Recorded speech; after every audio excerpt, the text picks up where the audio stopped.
আমরা এই মুহূর্তে যেটা খবর পাচ্ছি, কাল ফের রাষ্ট্রপতির দ্বারস্থ হচ্ছে তৃণমূল কংগ্রেস। কাল দুপুর 2টোয় রাষ্ট্রপতির কাছে যাবেন তৃণমূল সাংসদরা। নয়াদিল্লি থেকে আমাদের সঙ্গে টেলিফোন লাইনে রয়েছেন কমলিকা সেনগুপ্ত। কমলিকা, কি উদ্দেশ্যে তারা রাষ্ট্রপতির কাছে যাবেন?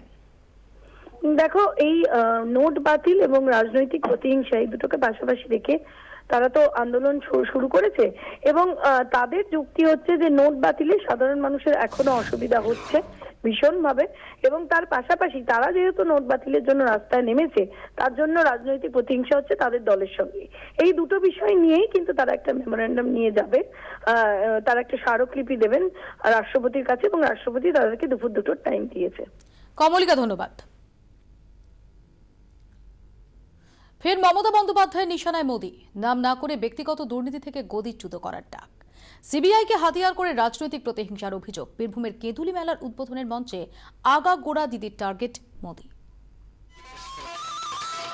ডেডলাইন বীরভূম উপলক্ষ কেঁদুলি মেলার উদ্বোধন।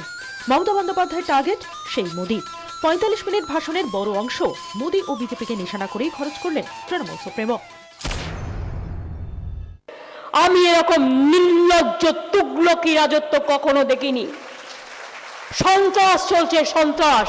মোদির কালো হয়ে গেল ভালো, আর সাদা টাকা জনগণের কেড়ে নিল।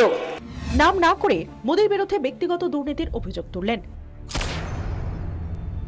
প্লাস্টিকের ব্যবসা করবেন, তাই সবাইকে প্লাস্টিক খেতে হবে, প্লাস্টিক খেতে হবে, প্লাস্টিক কার্ড হবে, প্লাস্টিকে ঘুমোবে, প্লাস্টিক বিক্রি করবে, আর কেউ কেউ কাটমানি খাবে আর কমিশন খাবে। সুদীপ বন্দ্যোপাধ্যায় সিবিআই হেফাজতে, তাপস পাল জেল হেফাজতে। চিটফান্ড কাণ্ডে চেপে বসছে ফাঁস। পাল্টা স্টেপ আউট করলেন দিদি, নিশানা করলেন সিবিআই কে। Conspiracy bureau. সিবিআই কে আমরা সম্মান করি, রেসপেক্ট করি। I have a great regards for the institution. কয়েকটা লোককে বসিয়েছে মোদির পুরো একদম বড় বড় চক্রান্তকারী দালাল এগুলো। তাদের কাজ কি? মমতা ব্যানার্জি মানুষের কথা বলছে, ওর বিরুদ্ধে ওকে চোর বলো। সুদীপ বন্দ্যোপাধ্যায় বলছে চোর বলো, তাপস পাল চোর বলো, সব শিল্পীরা চোর। বীরভূম থেকেই মোদীকে মসনদচ্যুত করার ডাক দিলেন।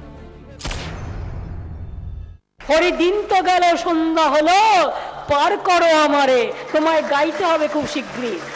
1 2 3 গাইবে তা দিনাদিন দিন, আর মানুষকে বলবে এবার বিদায় দিন, আর পাচ্ছি না, আমার দ্বারা হচ্ছে না। চিটফান্ড ইস্যুতে বিজেপি সিপিএম কে এনে ফেললেন একই ব্র্যাকেটে। আজকে সিপিএম হয়েছে বিজেপির বীজদাঁত। এই দুটো বীজদাঁতকে ভেঙে দিতে হবে রাজনীতির মধ্যে দিয়ে, গণতন্ত্রের মধ্যে দিয়ে, আন্দোলনের মধ্যে দিয়ে, প্রতিবাদের মধ্যে দিয়ে। নোটকাণ্ডের জেরে প্রধানমন্ত্রী নরেন্দ্র মোদীকে এদিন আরও একবার একহাত নিলেন মুখ্যমন্ত্রী মমতা বন্দ্যোপাধ্যায়। একই সঙ্গে বিজেপি এবং সিপিএমকেও তুলোধনা করলেন তিনি। ক্যামেরায় অরিন মুখোপাধ্যায়ের সাথে সুতপা সেন এবং প্রসেনজিৎ মালাকার, বীরভূম।